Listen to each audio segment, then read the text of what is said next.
Hey guys, what's going on? Rebel Forged here, bringing you some Battlefield 3 Conquest gameplay on the map Karg Island. And this is a 64-man server, and it actually has 1,200 tickets. Now when I joined this server, I didn't realize it was so many tickets, but because I usually don't like playing the super high ticket counts, it makes for a very long game, and it takes quite a chunk of the day out. I think it took about an hour and 2 minutes altogether to play through this game. So for me, that's a very long game. Thankfully, I'm on vacation, so I had a little bit of time to spare. But it was a pretty good game. We started off on the wrong foot. They actually capped all flags and put us down quite a bit off the get-go. But we were able to muster up a comeback, and I think it was 18 tickets left when we won the game, so it was a pretty good comeback game. A few times I felt like backing out of the game just because it was taking so long, but I seen that we were starting to make a comeback, so I want to stick it out and help pull off that win, and thankfully we were able to do that. So anyway, the subject of the commentary today, I'm actually going to talk about the new DLC coming out for Battlefield 3, and what are my thoughts on it for consoles. Some of you might not know, well, this is PC gameplay, but I also play on both consoles as well. So, and as we all know, you know, max amount of people you can have on a server is 24 for console, and it makes it a bit difficult for large maps. There's a lot of dead space, a lot of places where there's not really any action going on, and kind of a waste of the map. And with the new DLC coming out, Armored Kill, supposedly it's going to be the 4 biggest maps in Battlefield history. And what are they going to do for the consoles?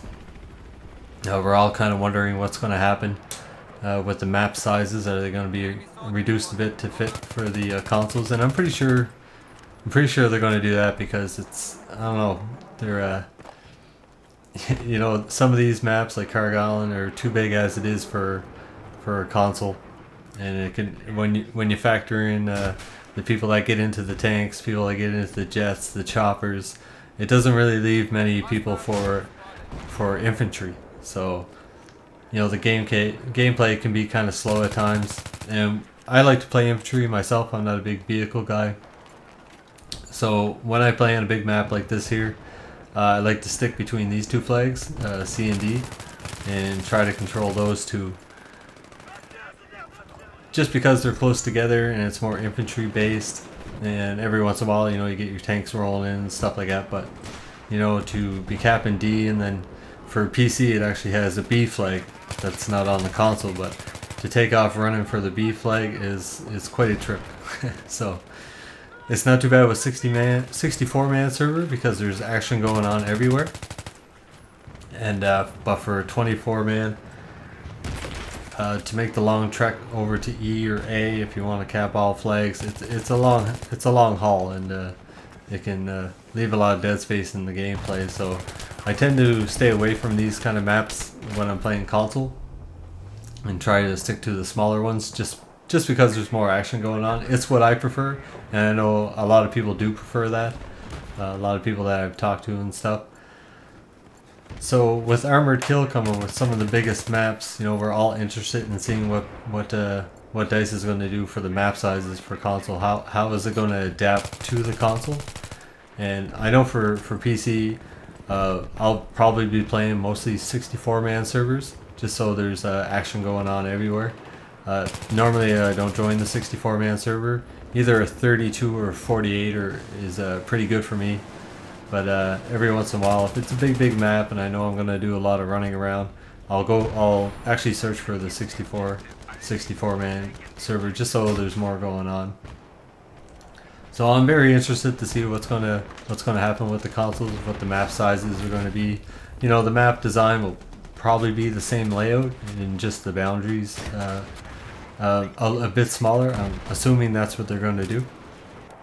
I didn't really read a lot about it. You know, it could be released already. So if you guys do know something about that, feel free to put that in the comment. Let me know. I didn't research it a whole lot. Some of the information could be out already, but nothing that I have seen so far. So it should be interesting to see what they do. If there is a lot of dead space, I mean, you're going to have the AC 130. There's going to be, you know, four-wheelers in there. There's a couple of new vehicles. So, you know, once you put everybody in a vehicle, how much infantry does that leave? You know, it's only 12 players on each team, so, you know, that doesn't leave a lot for infantry running around. So, I don't know, to me, it doesn't sound real appealing. And, you know, with the close quarters DLC that came out, you know, it's a very mixed review for that. Some people love it. They love that. That's my dog. Some people love the tight quarters gameplay, but you know, I like Battlefield for what it is, for what the roots of it is. The bigger maps, the vehicle-based gameplay. Like I said, even though I don't play vehicles, I don't hop in a lot of vehicles, I like the fact that they're in the game. I love the fact of shooting a helicopter out of the sky. I like blowing up tanks with C4. You know, I might not use the vehicles, but I like to destroy them. And that's how I like to play. That's what I prefer. And with Armored Kill, you know, I was thinking maybe I should be hopping in vehicles and getting better with them for Armored Kill, but I'm gonna wait to see when the DLC comes out and how it plays. I might not even have to do that for changing up my game. I might be effective with controlling a couple flags. If it's kind of based like Carg Island here, where you have the two flags together, I would probably stick mostly to defending those two and capturing those two. And there's going to be a lot of players that are going to hop in helicopters, hop in jets, hop in tanks. That's why a lot of people play Battlefield. So I know people are going to hop in it and do work with their vehicles. So I'll stick to my feet and try to control the two closest flags. That's normally how I play. I'm playing Caspian Border. It's the same thing between Hilltop and between Forest.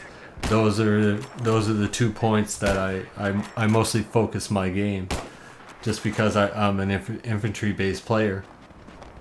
So if you're the type of player that loves vehicles, you know, maybe what kind of game plan do you have?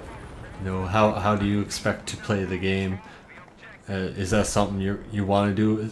And I imagine there's going to be a lot of people that are going to spend a lot of times in vehicles, because, you know, I've seen some great gameplays of people in vehicles and they're very effective with it. You know, I try it and I'm kind of whatever. If I have a good gunner with me that's going to watch my back, I can do pretty good, but by myself in a vehicle, I do not last long. Not even in a helicopter. Just lack of experience more than anything for me, really. The only time I do good in choppers and stuff is when I'm against players that are worse than me. So anyway, guys, I hope you enjoyed the topic of this video. I hope you enjoyed a bit of the gameplay. Like I said, it was a long game, so it took a lot to stretch it into around a 10-minute video. So I hope you guys enjoyed it. Leave some comments. Let me know what you think of the new DLC Armored Kill coming out pretty soon. And that's it for me, guys. I'll talk to you later, and thanks for watching.